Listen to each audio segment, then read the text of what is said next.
मेरे साथ स्वर में कहेंगे, जय बिहार, जय बिहार, जय बिहार। आपकी बार, आपकी बार। अपनी बातों को आपके समक्ष रख। यह मेरे लिए सौभाग्य की बात है। आज रसूलपुर कोरीगांव पंचायत में भवनटोली गांव में, यह गांव मुझसे जुड़ा हुआ है। मैं यही का हूं और आपका हूं। मैं जानता हूं कि यहाँ मेरा क्या संबंध है, ये बाद में बताऊंगा। साथ साथ यहाँ पर आए हुए माताओं बहनों, हमारे युवा साथियों एवं मंच पर आसीन हमारे राकेश पटेल बाबू जो स्टेट कमेटी के हैं, हमारे भगवान सोनी जी जो हमारे पर्यवेक्षक हैं, हमारे युवा अध्यक्ष साहब, हमारे ब्लॉक कोऑर्डिनेटर पप्पू बाबू, हमारे अध्यक्ष यहाँ के श्री बसंत जी, अरविंद बाबू, अशोक शर्मा जी एवं मुनाजिर अहमद साहब, सबको मेरा नमस्कार। मैं जानता हूं कि आप लोग यहाँ क्यों आए हैं। आप यहाँ पर आए हैं अपने हक की लड़ाई, अपने बारे में सोच के कि जन सुराज एक नई पार्टी आई है जो क्या चाहती है, हमें क्या दे सकती है। जो सत्ता में बैठे लोग हैं उनको उखाड़ने के लिए आई है। हम खासकर युवाओं को कहेंगे कि बदलना है खुद को बिहार में बदलाव के लिए। युवा एक बार हल्ला बोल शिक्षा, रोजगार और व्यापार के लिए। जब तक हमारे युवा शिक्षित नहीं होंगे तब तक रोजगार का सृजन नहीं होगा। जब तक रोजगार का सृजन नहीं होगा व्यापार नहीं हो सकता है। यहाँ पर देखते हैं कि खेती में असीम संभावना का वादा किया था, पिछले 6 सालों से चल रहा है लेकिन अभी तक पूरा नहीं किया गया है। वो इसलिए नहीं किया गया है कि हमारे मुख्यमंत्री में न हमारे यहाँ के विधायक में वो ताकत है कि जनता की आवाज उठा सके। अगर वो चाहते योजनाएं को पूर्ण रूप से यहाँ इम्प्लीमेंट करा सकते थे, लेकिन उनकी चाहत सिर्फ 30% में है। और आप लोग जानते हैं 30% क्या है। एक ब्लॉक से लिए हुए वो पैसे हैं जो आपका हमारा हक था, वो मुखिया के द्वारा जबरदस्ती उनको दबाव देके पैसा लिया जाता है। आपसे इंदिरा आवास में पैसा लिया जाता है, आपसे एक छोटी छोटी सर्टिफिकेट बनाने के नाम पर पैसा लिया जाता है, आपको इंदिरा आवास में नाम में जुड़वाने के नाम पर पैसा लिया जाता है। और इन सब के मुखिया हमारे कौन होते हैं? यहाँ के प्रतिनिधि। क्योंकि मुखिया जी कुछ नहीं कर सकते हैं। वो क्या बोलेंगे सीओ साहब के सामने, क्या बोलेंगे पीडीओ साहब के सामने? वो तो नतमस्तक हो जाते हैं डर से, क्योंकि ऊपर वाला ही जो आपका प्रतिनिधि है वो बैठा है चोर। जब तक आप उसको नहीं हटाएंगे तब तक आपका, हमारा, हमारे बच्चों का, हमारे किसानों का भविष्य नहीं बदल सकता है। जैसा कि आप जानते हैं कि अभी हमारे समाज में जो खेतीहर मजदूर हैं, यहाँ पे तंबाकू और मकई की खेती होती है। अगर सरकार चाहती कि यहाँ पे मकई के रूप में विकास किया जाए, कटबेड की फैक्ट्री लगाई जाए, मुर्गी दाना की फैक्ट्री लगाई जाए, चिप्स की फैक्ट्री लगाई जाए, तो बिल्कुल लगाया जा सकता था। उससे यहाँ पे रोजगार भी सृजन होता और किसानों को उचित मूल्य भी मिलता। लेकिन ऐसा कुछ नहीं है। आपका उपजाया हुआ मकई यही गुड़गांव यूपी जाता है, दिल्ली जाता है, फिर वहां से दाना के रूप में, चिप्स के रूप में यहाँ पर आता है और हम लोग उसका इस्तेमाल करते हैं। और हमारे बच्चे जो पढ़े लिखे बच्चे हैं वो भी उसी फैक्ट्री में जाकर काम करते हैं।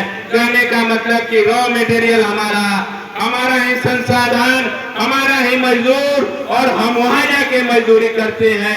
ऐसा क्यों है? ये सब आपको सोचना पड़ेगा और बिल्कुल संजीदगी से सोचना पड़ेगा। अगर आज आप लोग नहीं लड़े अपने हक के लिए तो बिहार 5 साल में और ऐसी दलदल में फंस जाएगा जिससे निकलना मुश्किल होगा। खासकर युवाओं से हम कहना चाहते हैं कि क्या आप लोग बदलने के लिए तैयार है बिहार की सत्ता को? है कि नहीं बताइए। क्या इसी घुसखोरी में लिप्त होना चाहते हैं? यहाँ पे नहीं, आप लोग ऐसा नहीं चाहते हैं। आपको शिक्षा चाहिए, जो कि हमारे गुरु प्रशांत किशोर आपको शिक्षा देने का वादा कर रहे हैं। वो बिल्कुल उसी संसाधन का इस्तेमाल करके सही से सदुपयोग करेंगे, आपको बिल्कुल इंटरनेशनल लेवल की शिक्षा मिलेगी। यहाँ पर इंफ्रास्ट्रक्चर की कमी नहीं है। जरा आप सोच के देखिए, एक गांव में एक स्कूल, मास्टर साहब का तनख्वाह 7 लाख रुपया टोटल। अगर उस 7 लाख रुपए से एक गांव का बच्चा नहीं पढ़ सकता है तो ये हमारे सरकार की जिम्मेदारी है। अगर वो 7 लाख रुपया में तो हम पिलैया स्कूल में पढ़ा दे, दून स्कूल में पढ़ा दे, लेकिन ये सरकार के भ्रष्टाचार की नीति के कारण मास्टर साहब भी नहीं पढ़ाना चाहते हैं और हम लोग को इतना मजबूर कर दिया गया है कि हम लोग उस पर उंगली भी नहीं उठा सकते, क्योंकि हम जानते हैं कि हम उंगली उठाएंगे तो भी हमें कुछ लाभ नहीं मिलने क्यों है, क्योंकि भ्रष्टाचार एकदम कण कण में भरा हुआ है। उस भ्रष्टाचार के खिलाफ आप लोग आवाज उठाने के लिए तैयार है जन सुराज के साथ, है कि नहीं? हाथ उठाकर बताइए। हाँ, आप लोग हैं। अगर आप लोग हैं तो आपको समझना होगा कि हमारी कर्तव्य क्या है और हमारा अधिकार क्या है। आपको अपने कर्तव्य के अनुसार उनसे लड़ना पड़ेगा, आपको अपना अधिकार छीनना पड़ेगा। जब तक आप अपने अधिकार को नहीं छीनेंगे कुछ नहीं हो सकता है। इसलिए हमने लिखा है बच्चों को पढ़ाएंगे और बच्चे को बिहार को बढ़ाएंगे।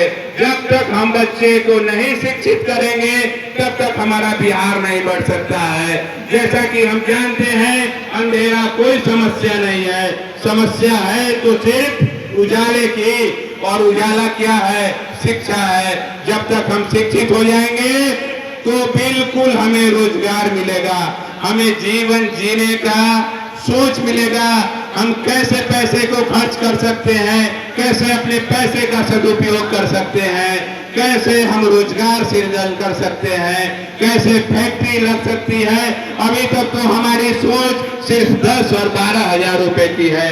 ये सोच इसलिए है क्योंकि हमें मजबूर कर दिया गया है कि उससे ज्यादा हम सोच नहीं सकते हैं। इसलिए प्रशांत किशोर जी सबसे पहले यहाँ के भ्रष्टाचार जो है हर एक डिपार्टमेंट में उसको खत्म करेंगे और उसी संसाधन से अगले सरकार बनने के बाद अगले 6 महीने में उसको दुरुस्त करके आपको अच्छी शिक्षा, अच्छी सड़क, अच्छी स्वास्थ्य। आप लोग बताइए कि हर एक पंचायत में स्वास्थ्य व्यवस्था की सरकार की योजना है, क्या स्वास्थ्य लाभ आप लोग को पंचायत में मिल रहा है?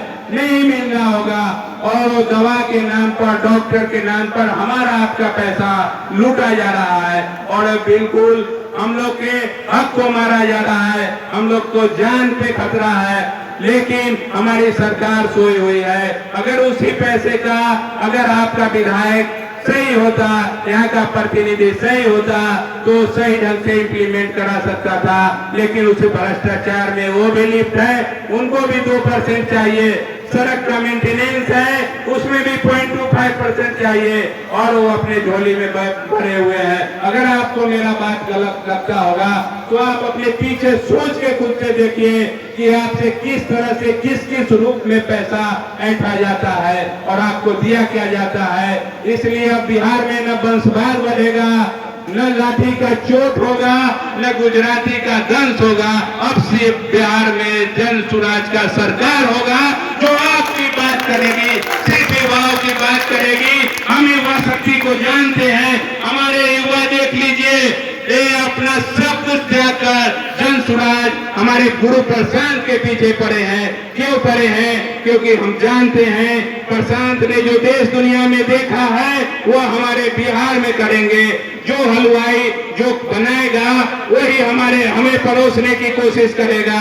हमारे लालू यादव जी थे, उस समय जो समाज में कठिनाइयां थी, जो समानता का विषय था, उस पे काम किया।